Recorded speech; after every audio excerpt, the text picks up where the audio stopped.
listening to the Comedy Here Often podcast. I'm your host, Kevvy, and today on the show we have comedians Charlie Demers and Kyle Bottom. The man, the myth, the legend.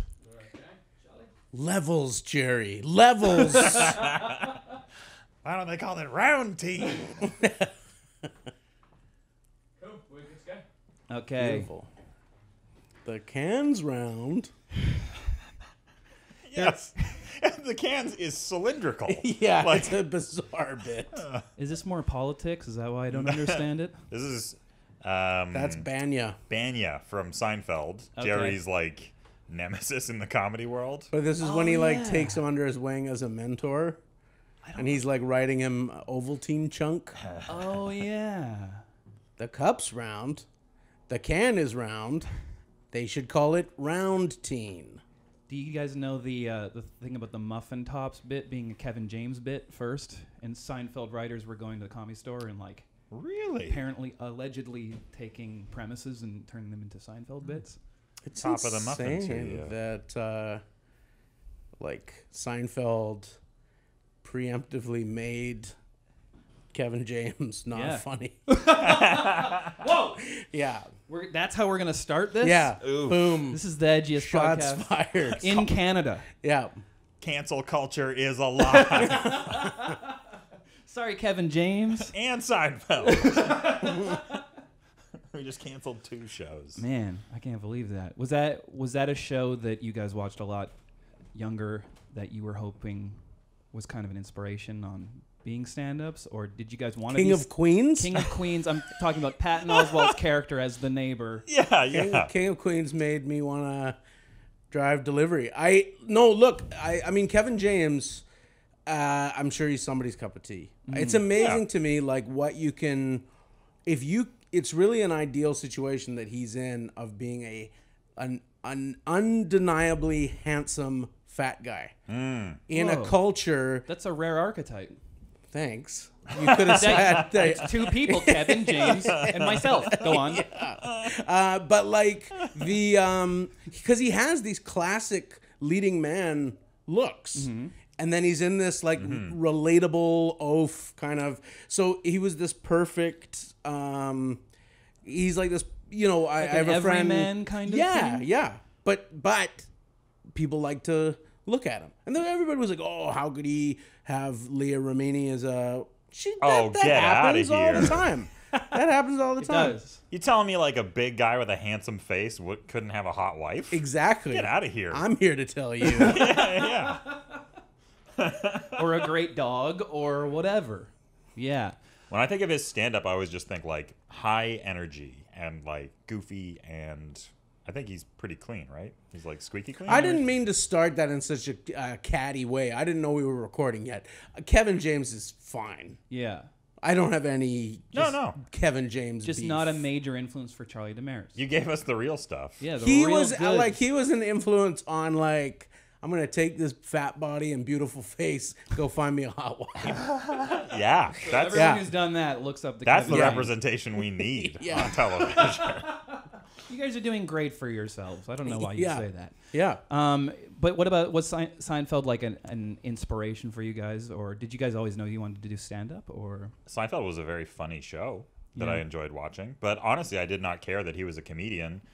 it wasn't really that relevant to the show, was it? It was more impressive that George worked for a baseball team and Kramer did like nothing. Yeah, how did he apparently. make ends meet? He's like I don't know. Just entrepreneurial Yeah. nether regions of the economy. Like just He's this like a sort con of man. Well, he did let those Japanese men sleep in that yeah. cabinet, right? So And he's he- always like, He drove that tour bus, and that was the Muffins episode. but that was based on a real thing that the real guy, Kenny Kramer, that Kramer was based on, Yeah. did. Really? that's crazy. Yeah. A harebrained mean- scheme? I feel like one of the things that Seinfeld did that was so special is it's one of the only cases I can think of where a show starts as one kind of thing and then just becomes something completely other than that. But both halves are really good. Yeah. Like Family Matters, I mean, sitcoms when we were growing up would change tack all the time. Yeah. But usually it would like become shitty, or it would start shitty and then find its footing. Yeah. Whereas like Seinfeld was like the first few seasons are like all these tiny little Neil Simon plays. Yeah. And then it becomes this like surreal cartoon Yeah. of like fishing with loaves of bread and like just Yeah. fully out there. And it brought along 100%. It's like the Beatles. Yeah. It's like starting with this just like kind of harmless, doo-woppy rock and roll, Yeah. Yeah. and then going into this like psychedelic Experimental. and taking everybody with you. Yeah. And everybody's like, yeah, I liked. I want to hold your hand, so sure, I'll go on your acid field adventure. Yeah. You were gonna say Family Matters? Family Matters. Let's talk about Family Matters. Family Matters got dark after Carl Winslow shot that kid. Oh, that's a Die Hard reference. That's one of the most fucked up elements of Die Hard, that character's arc is like, his redemption is, I can kill again. Yeah. Merry Christmas. Oh my was a god, I person. forgot that was his backstory in Die Hard. Yeah. Like, I just thought it'd be funny if Carl Winslow shot it.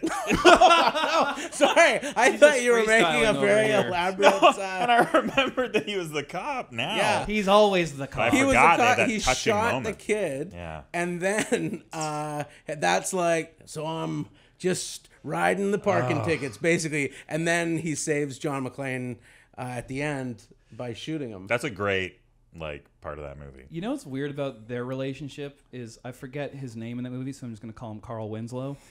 He and John McClane never met, but struck up such a bromance throughout the duration of that movie. And then at the end, remember, he's like, "It's not what I pictured," or whatever when they saw each other. But they already like loved each other at that point. It's a very sweet, I mean, it's a very good movie. Yeah. They get that bromance over the radio.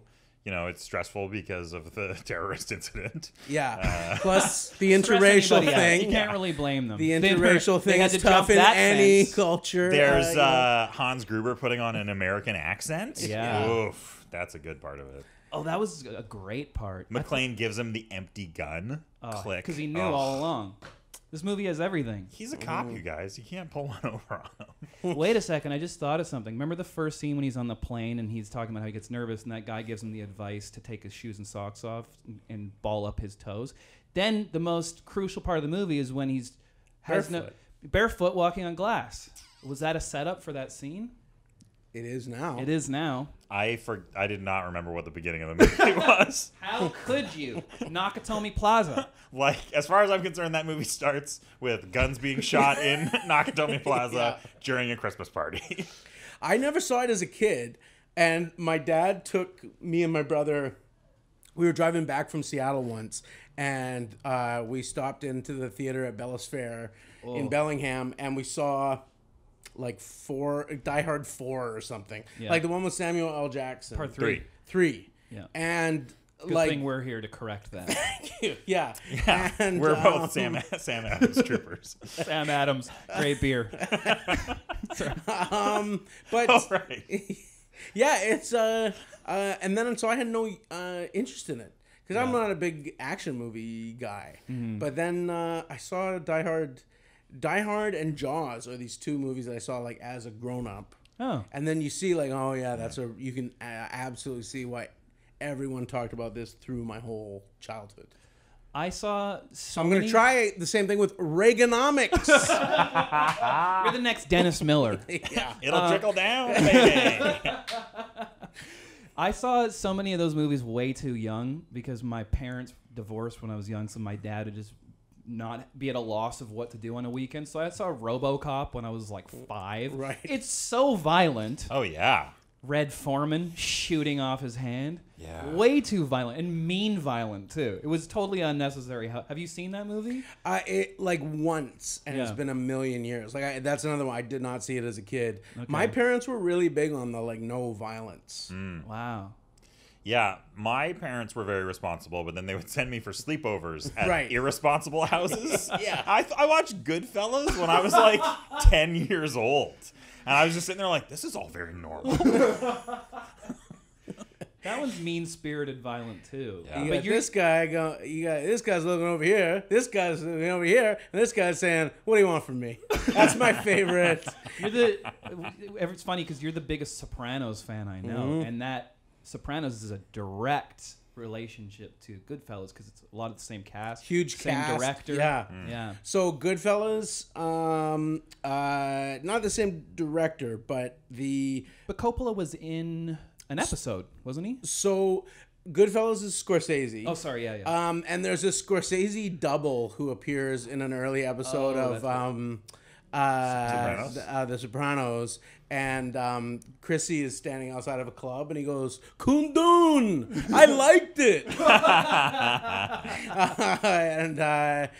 But yeah, there's the major like mob constellation of like film and TV reference in The Sopranos is like Goodfellas, and like Goodfellas is by far the biggest, but then The Godfather is big in Sopranos. So oranges, anytime anyone has orange juice or eats oranges, is death, and that's because of Vito Corleone and Godfather 1. But then there's a lot of stuff of like the like 1930s, 1940s Warner Brothers gangster movies as well. Right. It's just a beautiful piece of art. Never watched it. Really? Oh man. There's shows like Carl that for Winslow me. is a major He's so good figure in in it. He Shut does shoot up. a 12-year-old though. Oh man. That's how the series starts. That's your show. Everyone gets upset with you for not seeing. For me, it's The Wire. Oh yeah, I haven't seen that either. I also haven't seen Breaking Bad. Breaking Bad, I think, is my favorite show ever. That and 6 Feet Under. Big I on think. not watching things. Yeah, I can tell. Yeah. Well, you have all this gaming to do, Yeah, right? unless you get 2 screens. That's so insulting. Like just watching The Wire while Spoken like a true non-gamer, yeah, Charlie. and then when he turns it off, turns the camera and goes, "It's all in the game." Anytime I feel like I got some gold, I'm gonna say it right To the camera? Yeah, Are people watching this? Is this live stream? This isn't live stream. This one. it's just Oh, going thank directly to goodness. Kevin James. So I was gonna say. Right. I want to be really clear. I have nothing against Kevin James. I think you remotely. hate him. No, not remotely. It's not my cup of tea. Well, who do you hate then? Let's Oh. not get into that. Oof. No, He's in the room. Sorry, Andy. I thought No. it meant me. he knows what he did. Your hair looks good right now, Kevvy. Oh, thank you. I was actually thinking that you have a nice head of hair also. Well, I don't really do anything with my hair. I just put a hat on it, but it's there. It's there, yeah. Yeah. We've all got pretty good hair. Yeah. Yeah. You guys are hat guys. I'm a big hat guy, which is it's when to be my age and have the hairline I have, especially with the other things I don't have going for me, you would think I would really front face the hair. And I think it's it's a bit of an issue for my barber. It's a slap in the face of God who gave you this great. I have this. Yeah, I do have a really nice. And you've got the. Because the forehead has receded a little bit, which you actually need. That's Really? what, yeah. Because going back to Goodfellas, you don't want to end up with the Frank Vincent like Dracula. hair starts Yeah. right above the eyebrows. I mean, Frank Vincent, rest in peace. I love him, but his hairline was too low. Yeah. If you have a bit of a widow's peak, you kind of look like a fantasy character a little do? bit. Like you look like an elf or something. You got like little like pointy parts. Like, once again, like Dracula. I'm just going to keep using that as a reference. Hopefully it'll work one time. Yeah, he's just basically we're just saying you suck. Once you go Drac, you never go back. What a compliment. So, going back to you having responsible parents when you were younger, still do, I'm assuming. Did you weren't a gamer at all like Kyle Bynum? I played Nintendo, and Nintendo is the last console that I was very good at. Okay. And then we had a Genesis, and then for me, it like once it started getting into like my younger cousins started getting like GoldenEye or whatever, and once you could turn around and stuff, it just made me motion sick. Yeah. Really? So I basically stopped playing video games. Like you kind of just Like, do you feel like you aged out of them or lost interest, or it's just? I mean, straight I up- literally nauseated out of them. Like, Really? once you could turn the characters all around, I would play, and then I go, "Whoa, I gotta." This is too realistic. For Yeah, me. Yeah. So I had to go out and read a book for a bit. Yeah, and then I go on like a read a book on a go-kart. That's the quality act out. That was good. Good thing this is video. But I don't don't play any I've never played. I don't think Grand you have Theft time. Auto You're or- the busiest. Like Dino said, I'm the Jamaican of our scene, or if I'm involved in the scene, because I have so many jobs. But I think you have more jobs than I do. You're the Jamaican in the sense of working a lot of different jobs. Yeah, Dino's black, so he's allowed to make a comparison like that. Right, But that's yeah. what he meant. I mean... Not I just aware of felt that like- stereotype, No, Charlie? Well, I mean... If we're like- doing video content, there should be like a little spoiler at the bottom here, like Kevvy has a black friend.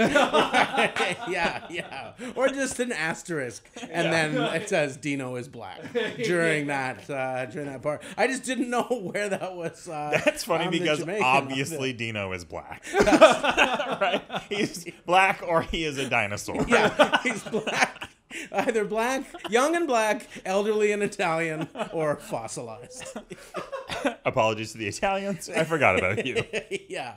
Dino De Laurentiis. Speaking Hey. of mob movies, Okay. it just keeps bringing it. I'm going to keep trying to hold it back into there. Look at that. Ho's Wonton House has a van, I appreciate it. a windowless van. Well, it's got windows in the back. Well, they don't want to show off all that merchandise, Yeah. those sweet wontons. Yeah. I've seen restaurants like loading up vans like that, just full of like catering orders. Show me them dumplings. Yeah. Oof. Yeah. That's the name of your dumpling restaurant you're starting, correct? It's another job. Show me them dumplings. So, are you kind of just always writing another book? Because how many do you have now? I Property just sold values? the 6th. Okay. So So in that case, like last year, I was waiting on another writing contract to start, and I was just like, well, I've got a few months. I should try and write a manuscript Yeah. in that time. That's great. An amount of time that you can fill up with yet another thing. I mean, I don't want to get too dark, Yeah. but there are certain childhood traumas that have hardwired me to expect for life to not be very long. And that is always kind of like...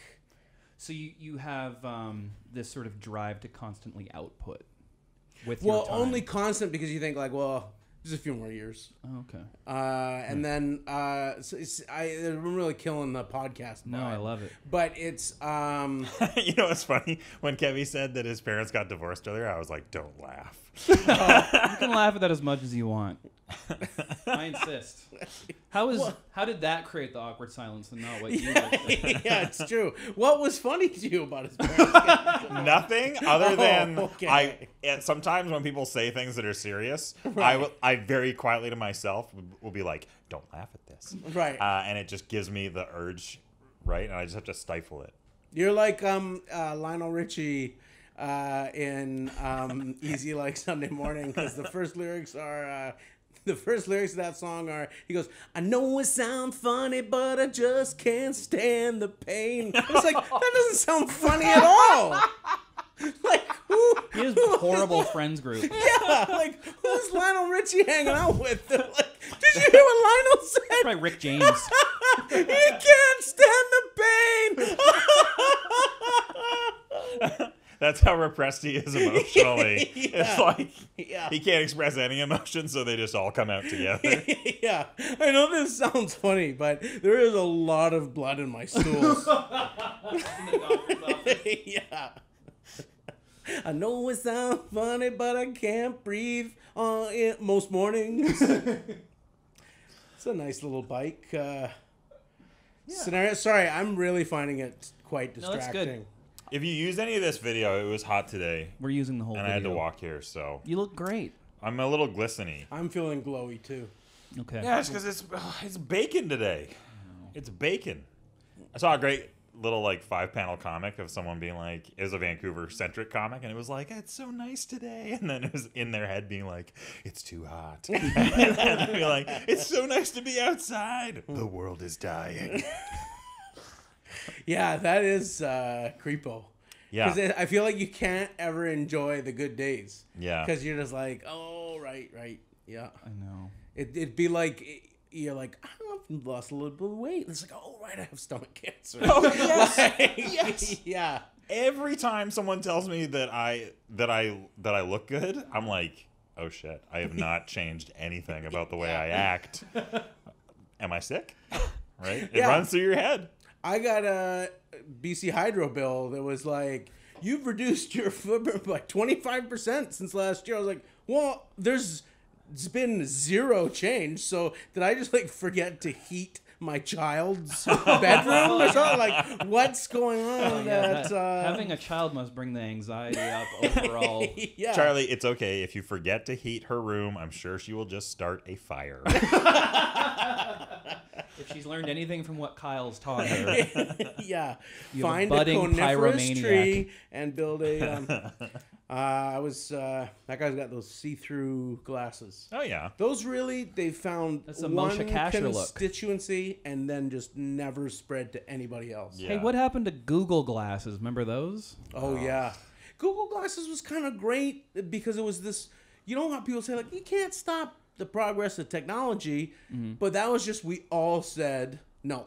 Yeah. And just society said, fuck you, you will be shunned if you wear these. Yeah. And we kind of smoked it out. I was a little choked when Google Glasses got canceled because it was one of those like things that happens that I had a hot take on, and I was like, this is the hot take. Right. And I was working on this bit about us starting kids at birth with Google Glasses on and then having them mumble and be like, ah, ba, ba. And the Google Glasses are like, did you say Amazon? Oh, yeah. Actually make a huge purchase. I thought, see, I went immediately dark. Oh, really? If you're like, oh, yeah, because if a kid is wearing Google Glasses from the beginning of their life, we'll have proof positive of who molested you. Like, I thought that's So where Black you were Mirror, going. Charlie. That's just crazy. like, you know, oh yeah, it was, you know, this is, look, just go in the footage. That's what I thought you were. Oh, that's about crazy. to suggest That would only work with like contact lenses or iris implants because No one's molesting If you kids molest with a glasses. kid wearing Google Glasses, you're also a murderer, right? Like that took it too dark. Jesus, I like that you thought of the fucked up thing, and then I know. you elaborated, and you're like, whoa. yeah, but that's What's wrong with you two? No, but so I didn't even feel ownership over bringing it up because I was like, oh, this is what I thought you were saying. It's like we had this debate coach who I loved very much in high school, and her name was Janet, and she was an older lady with very like sort of curly whitish grayish hair, and I thought I heard one of our teammates call her Granny Janny. And I was like, Granny Janny, but that wasn't what the other person said. And then that became like her nickname, and like years later her family was using it and everything. Wow. And then I was like, so did I make that up? Because I thought I heard somebody else say it. You're such a prolific writer that you're outsourcing your own jokes to other people in your life. You work on this. Have it back in my office.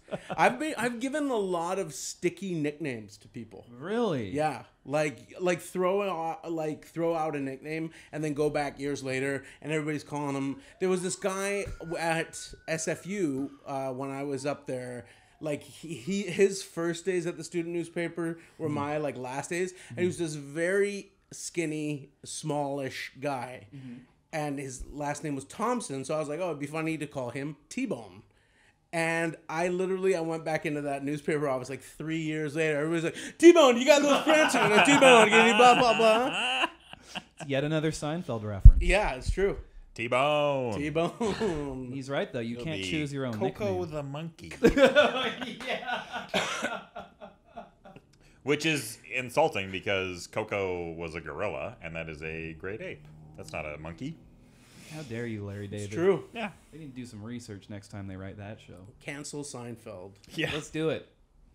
I'm surprised it hasn't been by somebody. Well, I guess Kramer. All right, let's go around the table. What is your favorite great ape?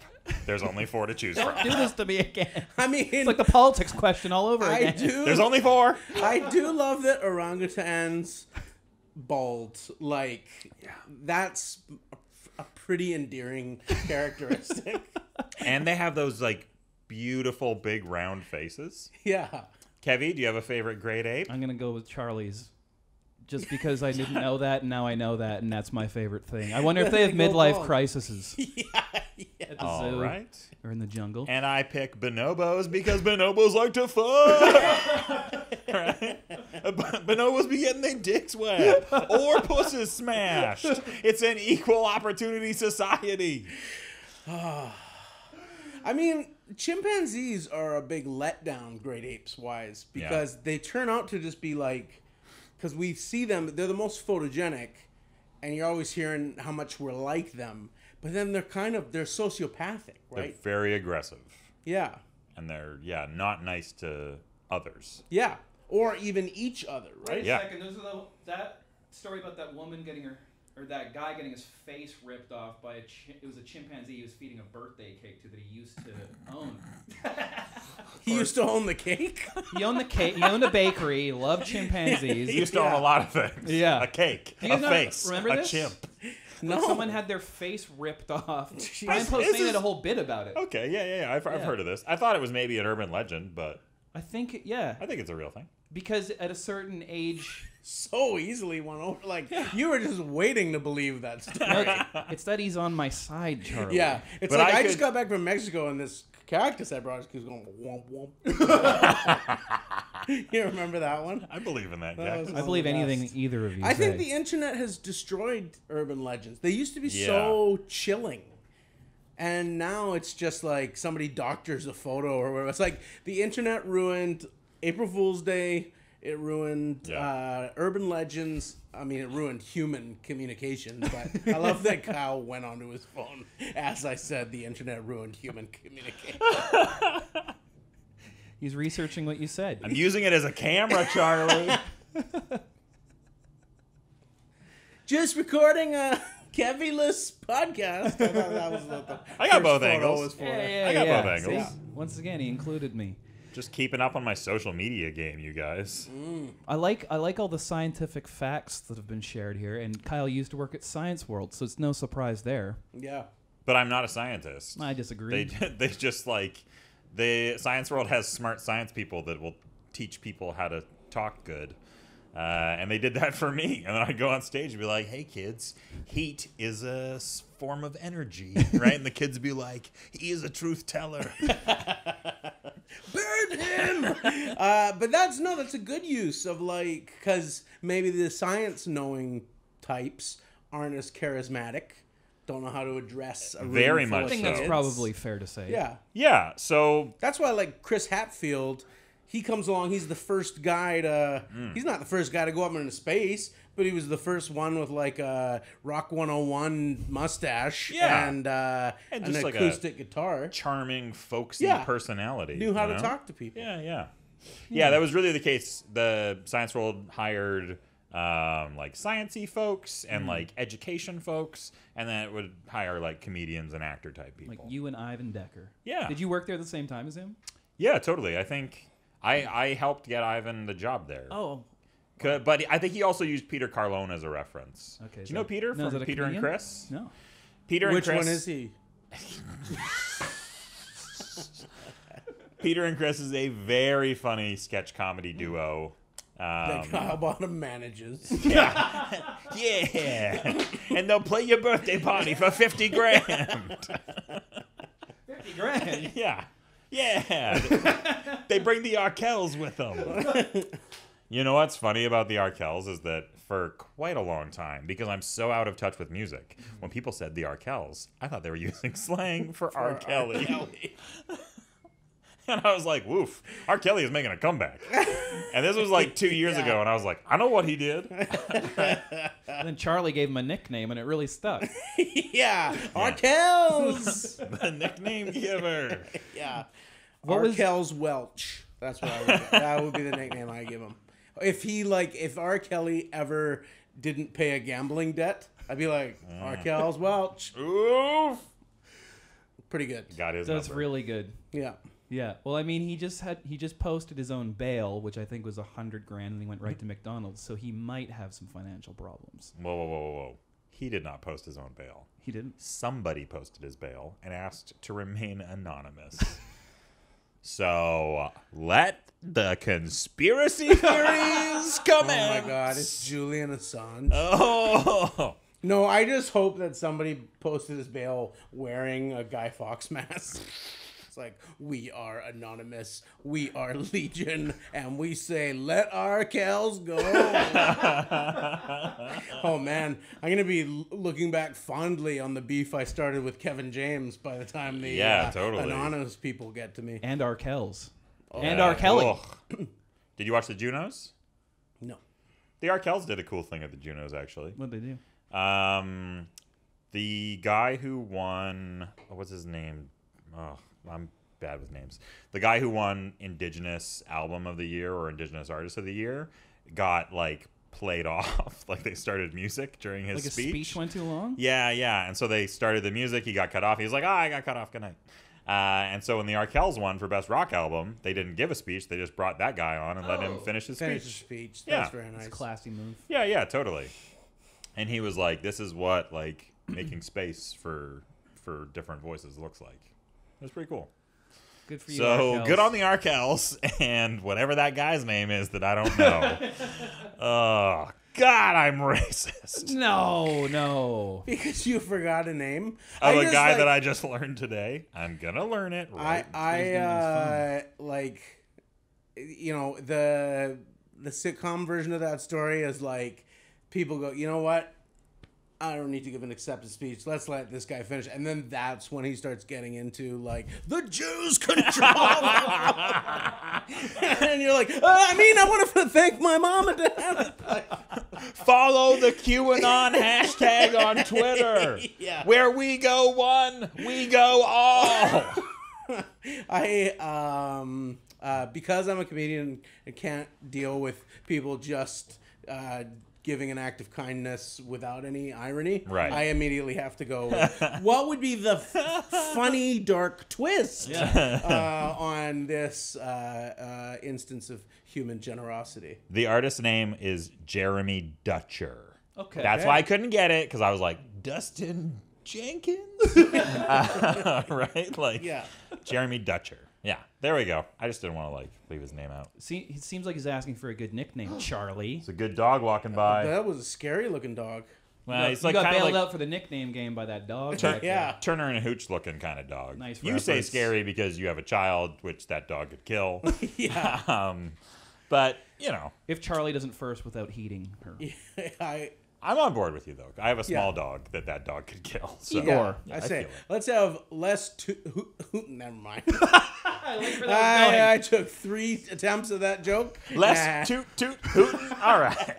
I feel like there's going to be a Hootie and the Blowfish reference, Yeah. which I'm on board with. It was gonna be less Hooch, more Turner, and then It still works. yeah. Remember when Hooch and Turner Overdrive won that Juno? If I was running for My life. if I was running for president in the United States right now, my slogan would be less Putin, more Tootin'. Right? It would just be about let's get America away from Russian influence, get it back to fart jokes. Right? You're going to win. Gassy you're gonna Jack. Oh, R.I.P. Gassy Jack. I'm getting under eye sweat in here. That's okay. We won't do that much more. But I do want to know what your first day job was, Charlie, since Kyle worked at Science World. You didn't do anything like that when you first started comedy? What do you mean by day job? What was your least favorite day job you had? What was the last day job you had before Yeah. you started just being a writer / comedian? The last day job I had, if you don't count teaching, because I did teach creative writing for a few years, but I've always considered that folded into Like the... at a school, like a high school, or No, at UBC. Oh, wow, amazing. And at SFU Writers Studio, and like, but I consider that sort of part and parcel of like. So the last job that I had was at the Granville Island Tea Company. There it is. Okay. Right? Yeah, and I actually like it didn't pay great, but if it had paid better, Yeah. I would have happily, stayed there?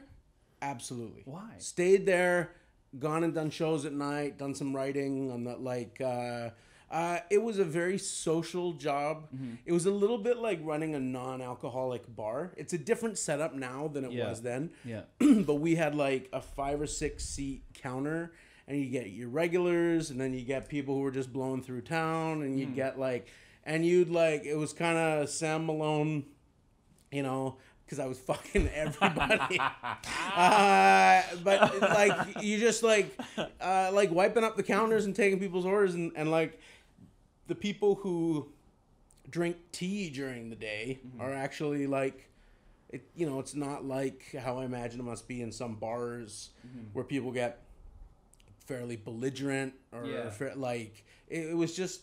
It was a really nice job. Social situation. And in those days, and I've been told that these rules are different now at the Granville Island Tea Company, but we were allowed to take essentially unlimited tea home because they wanted us to know our stuff. They basically wanted us to be like sommeliers, but of tea. Yeah. So I would take home like Chinese dragon tears tea that was like $88 for 100 grams. Yo, like wild. Yeah, and it was one of those jobs where like I learned a lot, and you got to actually use what you were learning. It was a very dignified job. It didn't pay enough to like stick with. So you had to go and become a successful author and comedian. Yeah, You got it's kind of forced sad into it. if you think about it. Yeah, fun fact, if you brew Dragon Tears tea in a cup of hot Dragon Tears, you become a dragon. I was gonna say that sounds like an RPG you'd be into, Kyle. Chinese That's dragon my jam. tears. Yeah, it was. And then right after that is when me, Erica, Graham, and Paul Bay got a show on City TV. What was the show? And we did this like news panel show. Yeah, where you we didn't would know about yawn. this? No. What year?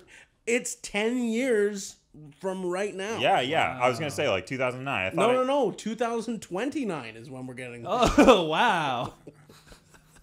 I'm from the future. Yeah. Don't rub your dick on that fire hydrant. I'm so concerned about how long I'm going to live. I jump around in time. Did you read Slaughterhouse 5? No. So it was 10 years ago, 2009. That's crazy. We got canceled right before the Olympics started. So I could compete, which was also a good break for me. Yeah, Charlie took that Ukrainian guy's place after he died on the Wow. luge. Oh, Jesus. He was Georgian.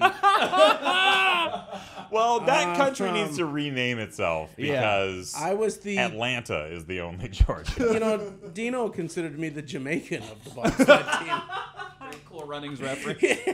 Thank you. You know who's briefly in Cool Runnings as like an extra or in like a bit part is Christopher Gaze, who runs Bard on the Beach. Really? So when we were kids, we saw Cool Runnings, and then when we went to my dad would take us every summer to see, and then when we saw Christopher Gaze, we were like, Cool Runnings!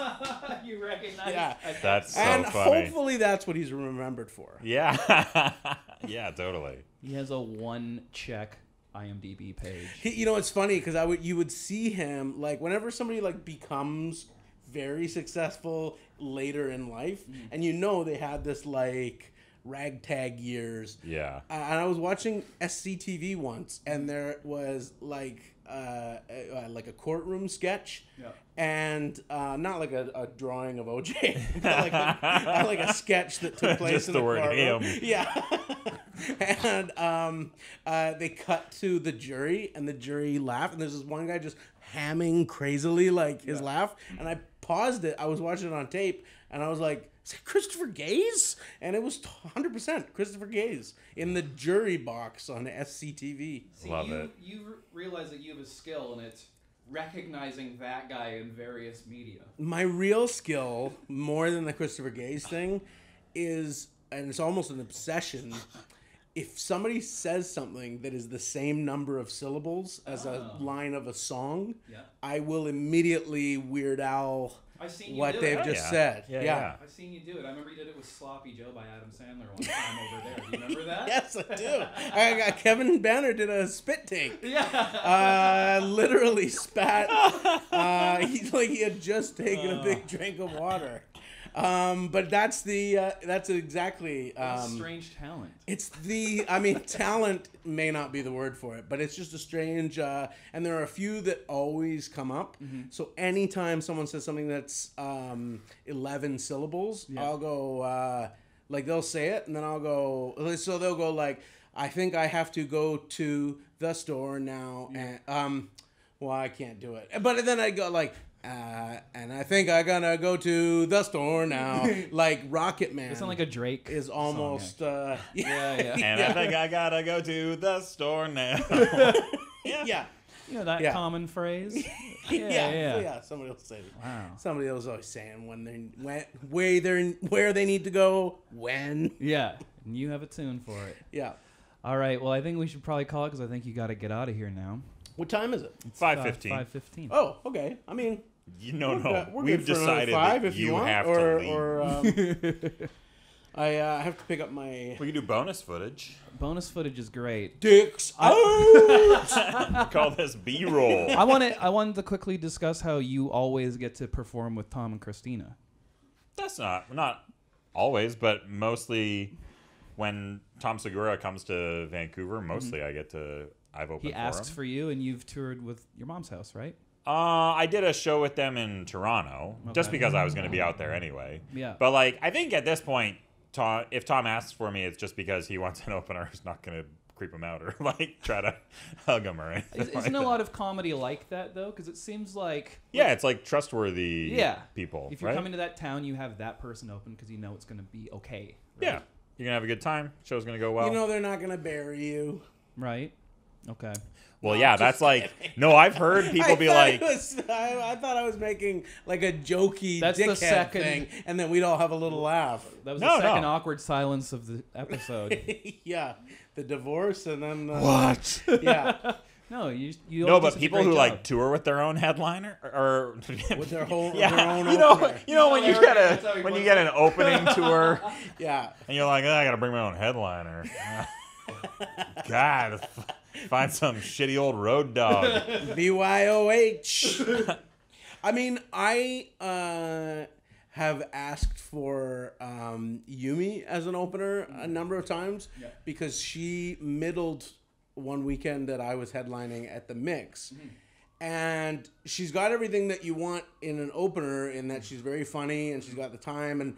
But like the other thing that made her so great was her act, because of her accent and because of the speed that like the cadence of her jokes, she makes an audience listen like nobody else you would like.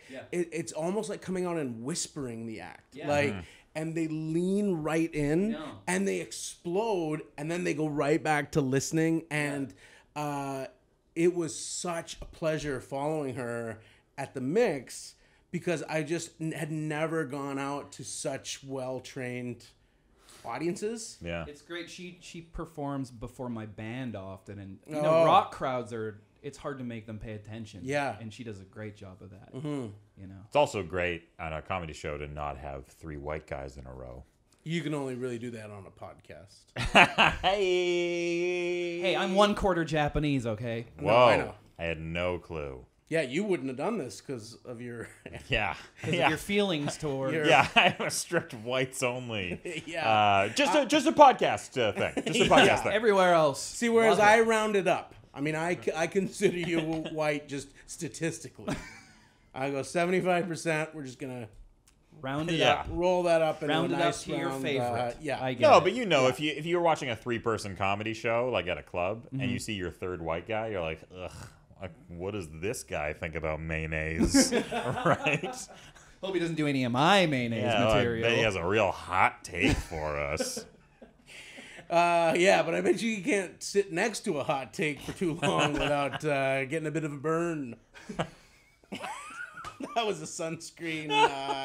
Anyway, it was pretty conceptual. Even I'm willing to acknowledge what I said about the Beatles and their ability to bring people along on the, conceptual pieces. Yeah. A physician, heal thyself.